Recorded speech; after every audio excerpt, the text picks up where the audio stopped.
Aturan Menkes, pasien tanpa KTP harus dilayani, namun praktiknya tak seindah teorinya. Menteri Kesehatan Budi Gunadi Sadikin akhirnya mengeluarkan penegasan keras kepada seluruh rumah sakit setelah mencuatnya kasus seorang pemuda baduy dalam yang ditolak saat membutuhkan pertolongan darurat. Aturan yang sebenarnya sudah lama ada itu kembali diperjelas. Rumah sakit tidak boleh menolak pasien dalam kondisi gawat darurat meski tanpa KTP, tanpa kartu identitas, bahkan tanpa dokumen apapun. Penegasan itu muncul bukan karena sistem baru, tapi karena kenyataan aturan seringkali tidak berjalan saat benar-benar dibutuhkan.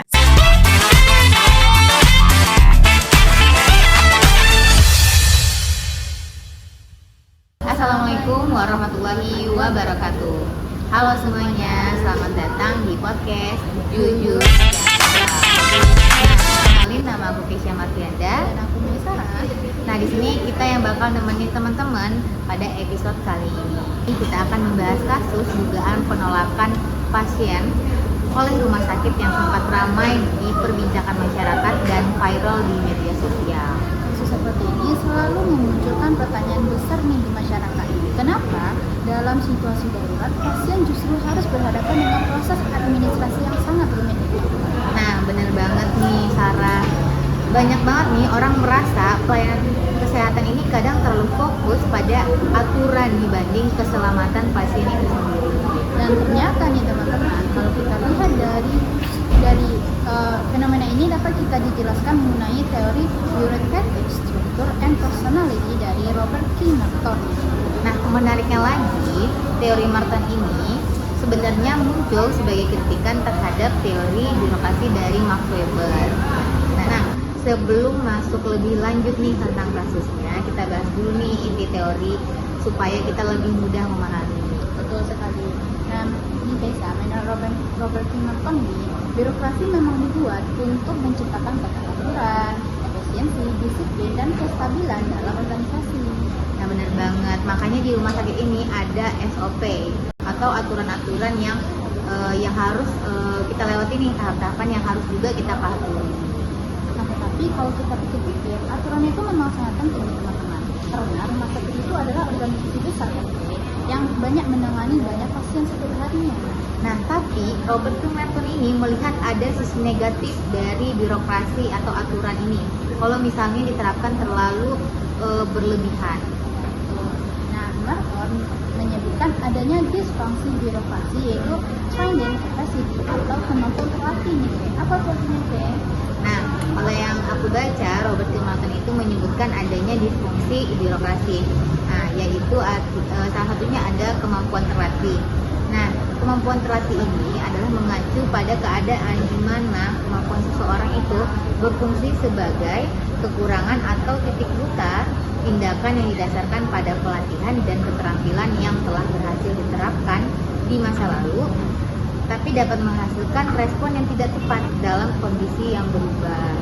Tuh, singkatnya, artinya seseorang yang menjadi terlalu kaku atau terpaku pada aturan ya teman-teman, harus sampai kehilangan fleksibilitas dalam mengambil keputusan.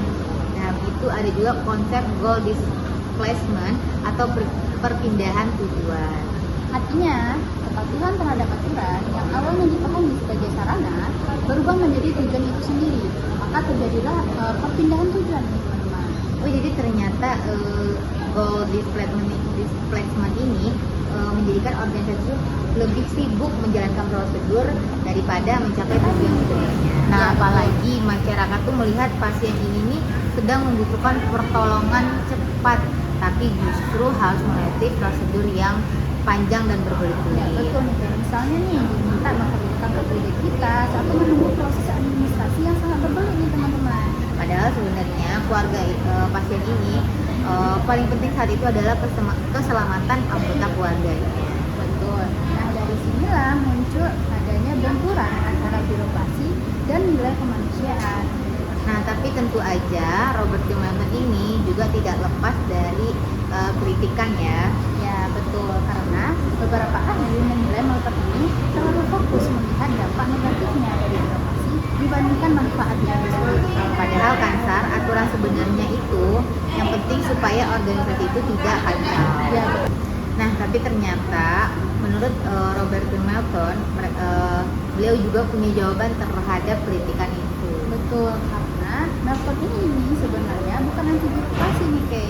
Nah benar banget, di bukunya itu beliau tidak pernah mengatakan bahwa aturan itu buruk gitu atau tidak diperlukan gitu.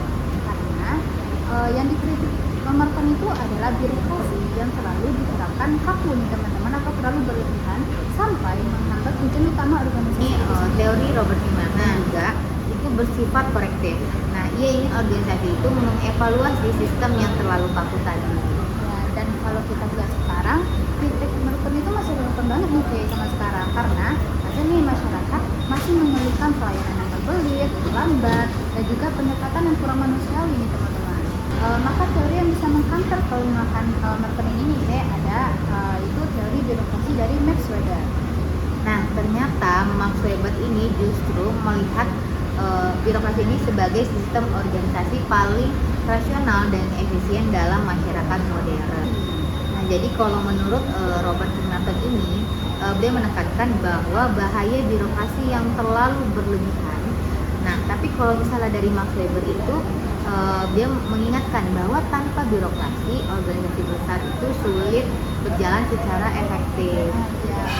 Nah, dari teorinya Robert Kiyosaki ini maupun Max Weber ini membantu kita juga nih memahami bagaimana birokrasi ini bisa menjadi solusi, tapi juga ternyata birokrasi ini juga bisa menjadi masalah kalau misalnya diterapkan secara berlebihan. Iya, betul sekali. Dan semoga kedepannya pelayanan publik di Indonesia ini, khususnya di rumah sakit, bisa semakin profesional tanpa kehilangan rasa empati kepada masyarakat.